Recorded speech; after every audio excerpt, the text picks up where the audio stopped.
Hey YouTube, here's part 2 on this Ariens Snowblower that's about 25 years old. What I'm going to do today is I'm going to fix the emergency shutoff. What I noticed when I was running this yesterday, that when I pull the emergency shutoff pin, it stays running. So I think the wire inside there is disconnected. There'll be a small wire that connects to the throttle, and because there's a shutoff on the throttle lever when it goes all the way down. So that shutoff wire also connects to this emergency shutoff. So those would have to be disconnected somehow, probably a broken wire or something. So I'm going to attempt to fix that, and I'll take you guys along for the ride. Let me know if I'm doing anything wrong. Like and subscribe. Thank you. Okay, so I've got the tin off, and here's the wire for the switch. Switch is a little rusty, so I got to check that. But what I noticed, the wire goes through the primer, is like wrapped around the primer hose, and then it's connected to the throttle switch. So I'm going to resolve that, but I'm thinking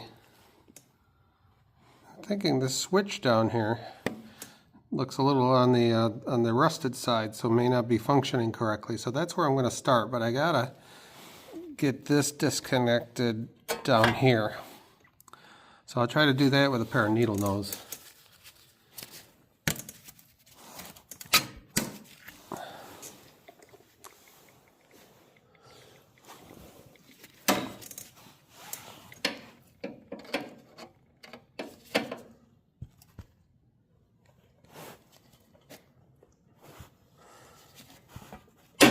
Okay, so that's off. Now I can unwind it from the primer line. That's not a good idea. So let's go over to the bench, make some room. And take a look at this switch here. Come on, focus.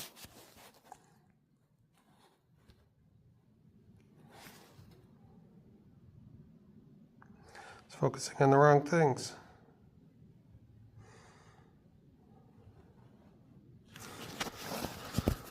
There we go. Almost had it. So when that comes out, you can see the little pink thing. When that comes out, that's supposed to make the connection. It looks like that's what it's doing, but for some reason it's not shutting it off. So perhaps there's too much rust on this piece here.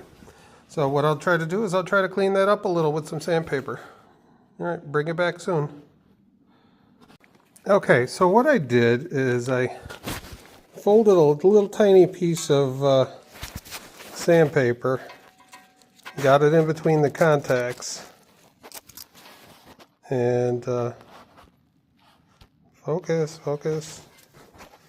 and I'm just kind of taking it back and forth in there. You can see some corrosion coming off onto the sandpaper. Oh yeah, that looks a lot better. It's nice and shiny there now. Okay. So I think that might have been the problem, and if it's not, I'll have to troubleshoot further. I did check the connection here and the connection here. They look good. You know what? Maybe I'll grab my multimeter and check for continuity as well. All right, be right back. So let me see if I can demonstrate for you guys what it is I'm seeing. So if I put my multimeter on one end and I touch my other end to where the dead man switch is, you can see I get continuity and you can hear it. But if I just touch the grounding wire, there's nothing. So this little white switch right here doesn't seem to be doing its job. So it says it's connected, but it should be connected if that is connected. So if that's up, There should be no connection.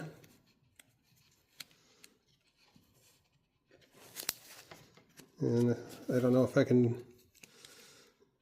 get this.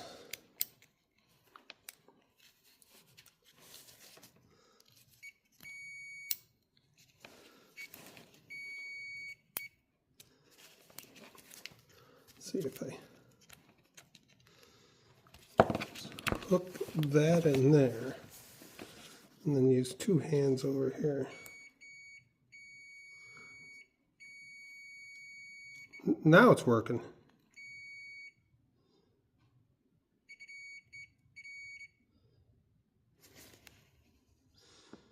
So if I lift the little wire off the contact, I lose continuity.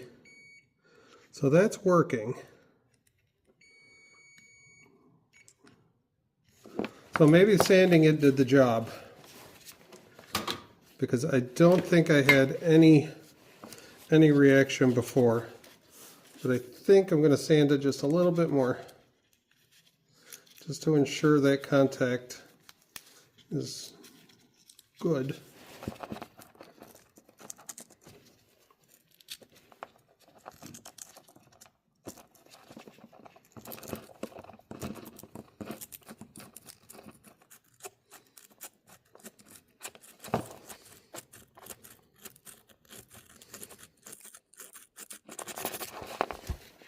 Okay, so the contact right there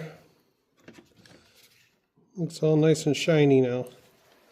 Let me stick the shutoff switch in there and make sure I didn't affect how that works.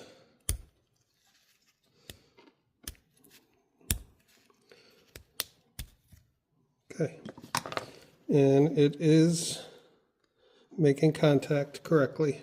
So hopefully that does the job. So now I'm going to go reinstall it. Bring you guys back in a minute. Okay, so that's reinstalled on the tin. Maybe I'll try cleaning up this contact just a little. It doesn't appear to be corroded, but better safe than sorry. And then I'll put the tin back on and bring you guys back. Okay, running. Let's check the switch.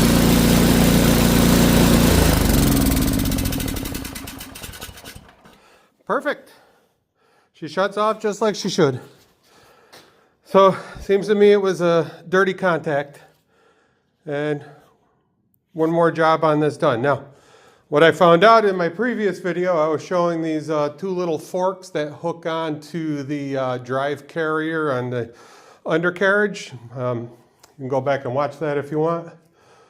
So what I found out, there's two washers and two retainer pins that are supposed to go on that on each side to hold those forks onto the drive carrier. So I've ordered those, and we'll resume this video when those parts come in, and we'll try to show you guys the install of that. I couldn't find anything on YouTube for those. Nobody has a video of the drive carrier being repaired. So see you guys soon.